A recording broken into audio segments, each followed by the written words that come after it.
Everyone, myself doctor Prinshal Awasthi, a veterinary intern. तो आज मैं आप सब लोगों के साथ मेरे 5.5 इयर्स की जो जर्नी है एज एन वेटनेरियन वो शेयर करने वाली हूँ। आप कैसे वेटनेरियन बन सकते हैं, एक वेटनेरियन बनने में क्या क्या क्वालिटीज़ चाहिए, वो मैं आप सब लोगों के साथ शेयर करूँगी आज। तो सबसे फर्स्ट, जैसे कि आप सब लोगों को पता है, एज एन डॉक्टर इंडिया में ज्वाइन करने के लिए आपको एक एग्ज़ाम देना पड़ता है जिसका नाम है नीट। सो बेसिकली नीट जो है वो एक कॉमन मेडिकल एंट्रेंस एग्ज़ाम है जिसके थ्रू आप वेरियस मेडिकल कॉलेजेस में वेरियस मेडिकल कोर्सेज में एडमिशन ले सकते हो। सो 2019 में मैंने भी नीट का एग्ज़ाम दिया था and through NEET exam I got veterinary science. So basically जब मैंने कॉलेज में एडमिशन लिया था तो सबकी तरह कॉमनली मुझे भी यही क्वेश्चन पूछा गया था कि क्या हुआ, एमबीबीएस में सीट नहीं मिली इसलिए वेटनरी लिया क्या। यस, मे बी ये कुछ स्टूडेंट्स के लिए सही भी हो सकता है, बट फॉर मी नो।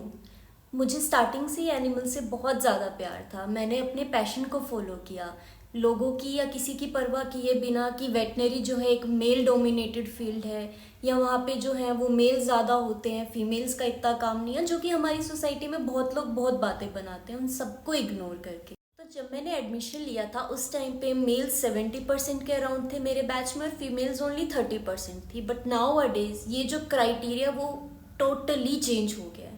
अभी मेनली फीमेल्स तो हैं, या तो 50-50 रहती हैं, या तो जो फीमेल्स हैं वो मेल से भी ज़्यादा वेटनरी कोर्स में एनरोल कर रही हैं।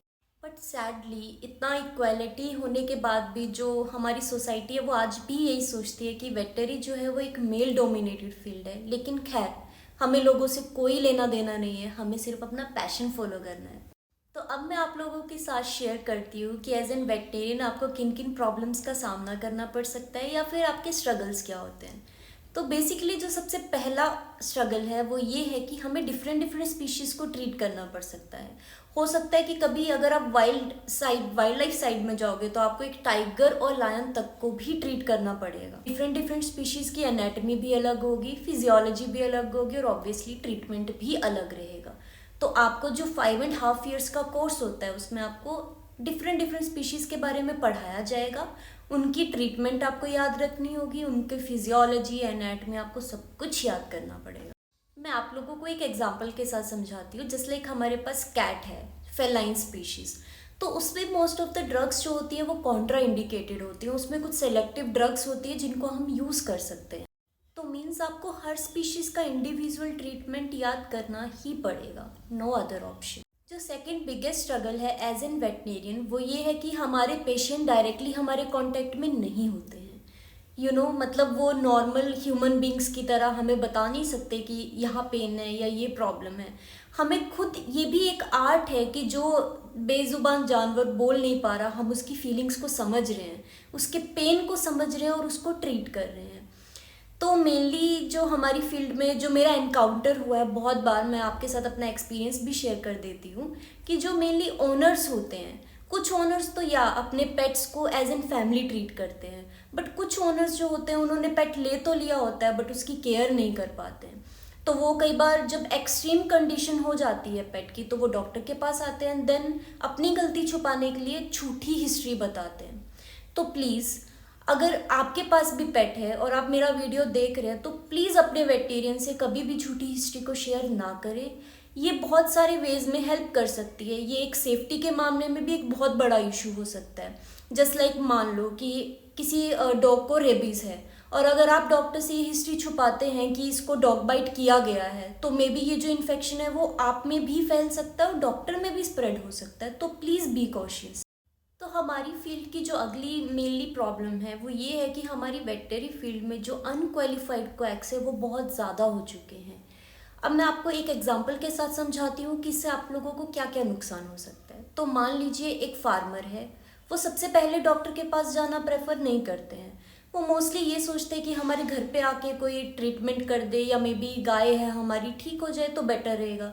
हाँ, लार्ज एनिमल है, हॉस्पिटल ले जाने का भी खर्चा भी होता है और ये थोड़ा सा डिफ़िकल्ट भी हो जाता है in terms of travelling and all. I can totally understand, but इसके जो नुकसान है वो मे बी कहीं ना कहीं ह्यूमंस को भी उठाने पड़ रहे हैं। अब मैं आपको बताती हूँ कैसे। मान लीजिए एक गाय है, अनक्वालिफाइड क्वैक आएगा, वो उसको एंटीबायोटिक की डोज पे डोज देता जाएगा। उसको ना तो ये पता होगा विड्रॉल पीरियड इसका कितना है, ना वो ये जानता होगा कि ये जो दवाई मैंने दी है ये मिल्क में कितने टाइम के बाद आएगी। सो बेसिकली विड्रॉल पीरियड यही होता है कि हम एंटीबायोटिक या कोई भी मेडिसिन दे रहे हैं, ये कितने टाइम के बाद जो मिल्क है या जो भी एनिमल की सिक्रीशन है उसमें ड्रेन आउट होना शुरू हो जाती है। वो इन सब चीज़ों की जानकारी के बिना एनिमल को ट्रीटमेंट देते रहते हैं। और एट द एंड होता क्या है, जो मिल्किंग होती है एनिमल की, वो दूध रहता है, वो डेयरी में जाता है, ह्यूमंस भी उस दूध को पीते हैं, जिसकी वजह से ह्यूमंस में भी एंटी माइक्रोबियल रेजिस्टेंस क्रिएट हो रहा है, जो कि ग्लोबली एक बहुत बड़ा इशू है।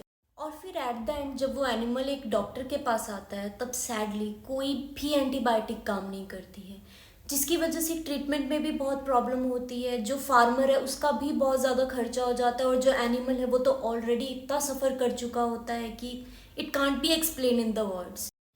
फिर एट द एंड ऑनर्स को समझाना एक बहुत ज़्यादा डिफ़िकल्ट टास्क हो जाता है कि एग्जैक्टली प्रॉब्लम क्या थी, या किस चीज़ की वजह से आज ये एनिमल की इतनी सीरियस कंडीशन हो गई है। तो ऑनर्स को ये लगता है कि ओ, अब तक तो मेरा जानवर ठीक था, जैसे मैं डॉक्टर के पास आया पता नहीं डॉक्टर ने कौन सा इंजेक्शन दे दिया, या तो मेरे जानवर की डेथ हो गई या तो वो इतनी सीरियस कंडीशन में चला गया। सो जो हमारी वेटनरी फील्ड में एक मोस्ट अगला जो डिफ़िकल्ट टास्क है वो ये होता है कि हम एक फ्यूरियस डॉग्स को या एक स्केरी एनिमल्स को और मे बी जो एक एग्रेसिव एनिमल होता है उसको हैंडल कैसे करते हैं। तो ये ही सबसे बड़ा टास्क है, क्योंकि एक अच्छी ट्रीटमेंट के लिए एनिमल को रिस्ट्रेन करना बहुत ज़्यादा इम्पोर्टेंट है। और सीरियसली अगर आप वेटनरी फील्ड में आए हैं तो आपको restraining is the key for treatment. आपको रिस्ट्रेन करना एनिमल को आना ही चाहिए। लेकिन कैसे, अब नॉर्मल लोग जो होते हैं उनको तो स्ट्रीट में चलते हुए डॉग से भी डर लगता है, बट ये ये एक पैशन होता है कि इतना फ्यूरियस एनिमल आपके आगे खड़ा है, बट फिर भी आप में वो है कि नहीं मुझे इसका ट्रीटमेंट करना है।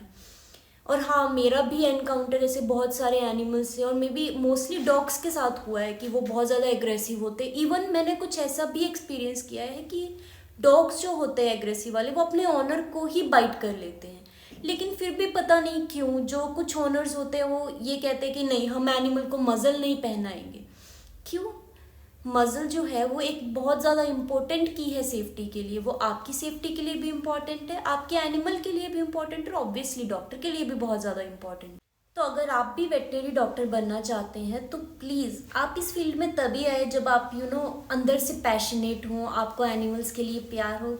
सिर्फ इसलिए ना आए कि जो सोसाइटी बातें करती है कि हाँ एमबीबीएस नहीं मिली तो चलो कुछ और ही ले लेते हैं। सो जो वेटनरी है वो आपको एक नॉर्मल वर्ड से बहुत ही ज़्यादा डिफरेंट वर्ड में लेके जाती है। सुंदर सुंदर डिफरेंट बर्ड्स को देखना।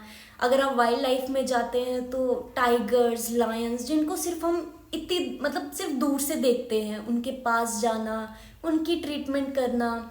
जो छोटे छोटे कई बार एनिमल्स होते हैं वाइल्ड वाले, उनके कब्स को रियर करना, हैंड रियरिंग करना, ये एक बहुत ही ज़्यादा out of the world experience होता है। फिर जो एनिमल्स की ट्रीटमेंट के बाद जो पीस मिलता है, जस्ट लाइक एक बेजुबान जानवर है जो कुछ बोल नहीं सकता, आप उसका ट्रीटमेंट करते हो, वो अंदर से जो फीलिंग होती है ना वो आप means I can't express in my words. So आज के लिए इस वीडियो में सिर्फ इतना ही। अगर आपको ये वीडियो अच्छी लगी है तो प्लीज़ लाइक करें, सब्सक्राइब करें, शेयर करें। Bye, thank you for watching.